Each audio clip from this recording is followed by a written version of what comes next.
Hi, my name is Jason Sanders, and I'm Managing Director of Flycast Recruiting. And I would like to share with you how to create a great qualifications section on a position description that's designed to attract candidates. Now, in the last video, I shared with you how to create a responsibility section with the same objective, and I downloaded a position description from the internet. And now I'm going to take basically the qualifications section and read it to you. I'm going to try to do this as fast as I can. If you just want to skip ahead to the how-to part, go ahead a few minutes and you can get right to that. But I would encourage you to listen to this because I'm going to give you the contrast with what I've written as well. Here's theirs, and it's a bit better than the last time. So not as much to worry about. I don't think there's as much concern of you falling asleep. Okay, here we go. I'll do it fast. 8+ years of recruiting experience in a corporate recruiting and or search firm environment, responsible for all aspects of the recruiting process, including sourcing, selection, and interviewing. Recruiting experience in a search firm or a third-party environment, sales experience considered. Will have established contacts relationships in the marketplace for candidate lead generation, previous success in direct sourcing, cold calling, and identifying non-active qualified job seekers to hiring managers. Kind of a clunky sentence there, I don't know. Excellent negotiation and closing skills, client service driven with strong organizational and project management skills. Okay, there you go. Very plain. It's kind of demanding. There is a lot of duplication in this list, and that's part of the reason why I didn't read all of them.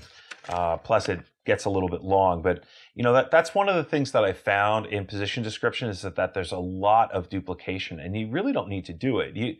Position descriptions don't need to be long. A lot of times people don't read the whole thing anyway. It's just like if you're recruiting and you have a resume, the likelihood that you're going to read it from end to end when you look at it is not great, right? I mean, only if you're really interested in a candidate. And that's the case with a position description too, right? If you share that with somebody and they're interested, they're going to read it end to end. But otherwise, they're going to stop probably after reading just a little bit and they've made a decision. So, all right.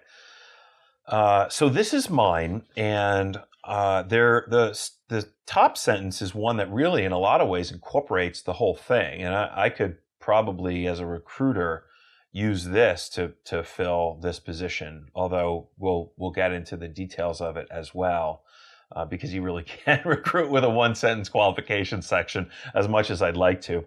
And this also is, I can do this because I know this field. I know the recruiting field. It's easy for me to do this. You're going to know your field better. And so it's going to be easier for you to do it in whatever industry you're focused in.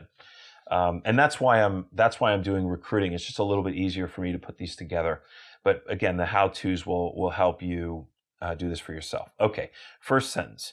You must have substantial experience in all aspects of recruiting that will enable you to oversee critical hiring projects for the firm. Now, in that sentence, there are a couple of things that are important and appealing. And remember, we're having a conversation with our potential new hire. And that's why we're trying to make this qualification section appealing.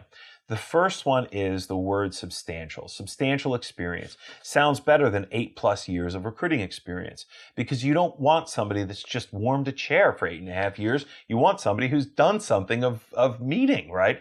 And by saying that, you're showing that you value the substance of their experience, not how many years they've been doing it for. And then critical hiring projects. Critical, important, that's something that you'll want them to know as well, that they're going to be valued. All right, next sentence. Essential skills include sourcing and interviewing for fit with the senior management team. And that is interesting for one reason, is that, well, a couple. You're interviewing for fit, and that's something that recruiters do, right? So there's no big surprise there. You would kind of expect that in a recruiter job description. But it's also fit with the senior management team, which demonstrates the importance of it. So the qualification itself it's not earth-shattering, but it is showing that there is an interest in having them do something that they would consider themselves good at and that they would enjoy doing. Third sentence, and there are 5, okay? Senior level presence and the ability to build trusted relationships with our executive team are necessary. Few things here that are interesting. I like this sentence in particular. Senior level presence. That acknowledges that you're going to need somebody that is going to be able to stand in front of a group, make a presentation, have conversations, and that for a lot of recruiters is kind of the height of the profession. It's making the presentations. That and closing and negotiation, those are 2 really important and really fun things for a lot of recruiters to do. So senior level presence also recognizes that. The ability to build trusted relationships, also a very important recruiting skill and one that recruiters value in themselves. And you can see that what the candidate values in themselves is the thing that you want to appeal to in order to attract them. And then the relationships are with the executive team. And of course, that goes to the importance of the role. All right, next sentence. As a senior level recruiter, you must have the experience negotiating and closing in order to bring new hires into the company. And again, just like senior level presence, negotiating and closing is something that a lot of recruiters like to do, and it shows that is going to be valued in the position. They're also going to need to bring the person into the firm, and that bringing the new hire into the firm really shows that they're going to be responsible for the whole process end to end. And a lot of people really like to do projects to completion, not kind of stop halfway and hand things over. So that level of responsibility is going to be interesting too. And you just show it in the qualifications section. They really overlap. We have found that the best preparation for this role includes experience with a search firm or corporate recruiting environment for a minimum of 8 years. So I did sneak the 8 years in. It does make sense because it gives some quantification to the role. But what makes this interesting, I think, is that it says, we have found that the best preparation for this role includes, which shows that you're willing to maybe entertain other options. You're coming from your own experience. You're not sort of making a demand or a bullet point. You really are starting to engage in a conversation even already in the position description. You're adding a little bit of personality to it. Okay, so those are the examples. Here are your 6 steps. This is the how-to, okay? Step 1, think about the initial project or projects that the new hire is going to work on. So with this, you don't need to spend a lot of time, but just think about it and maybe walk through the project step by step and figure out, what it's going to look like. What are the, in this case, sourcing, interviewing, and so forth, and kind of go through them, maybe write them down and take a look, because that really is going to be the framework for writing the qualification section. All right. Step 2, critical traits. Keep it short. 3 is probably the right number.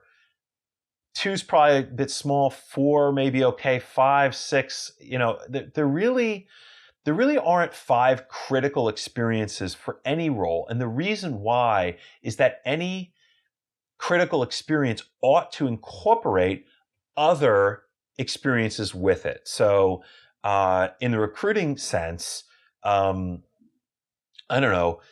closing a candidate would include negotiations, let's say.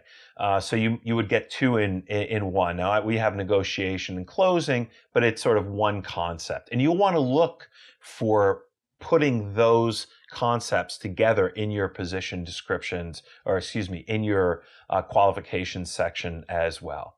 So 3 critical experiences.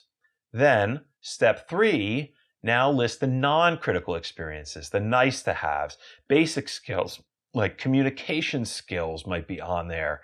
Data entry into the Talio system, for example. Soft skills, things that are kind of difficult to quantify, and keep those separate. Keep those on the side, right? By the way, that's typical for qualifications section anyway. So keep them separate. All right. And by the way, communication skills, for example, may be critical, but it's better to put it in this other section, in the basic skills, because it's foundational and it's going to be included in the other in one of the other skills that you're looking for. Okay. Step 4, go through all of these and look for duplication. Look for ones that can be put together. Look for the non-critical skills and either put them to the side, or we're going to find out something that we can do with them in a moment. Step 5, write a paragraph for each necessary skill, right? And what you want to do is, if you can, use an example. If you're using an example, you're starting to describe the project that they're going to be involved with to get started. And that is going to, again, start to entice them. They're going to start to see and picture in their mind what it's going to be like to work in your company. Saying you must have recruiting experience is great, right? But saying you're going to be recruiting on a project where you're bringing 10 people into the organization and therefore you need a recruiting experience sounds much more interesting. It's fuller, it gives some context, and it's going to be more attractive.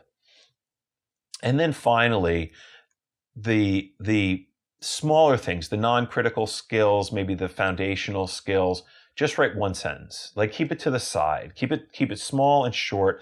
Don't list them out in 5 bullet points. And at that point, you have something that you can now begin to discuss. You can have a conversation with that. It's not just a list of demands. So there's your qualifications section. If you'd like to learn more about this topic, about the topic of hiring and recruiting in general, please download our free ebook. It is at flycastllc.com/ebook. And if you would like the answers to those questions, please subscribe to this channel.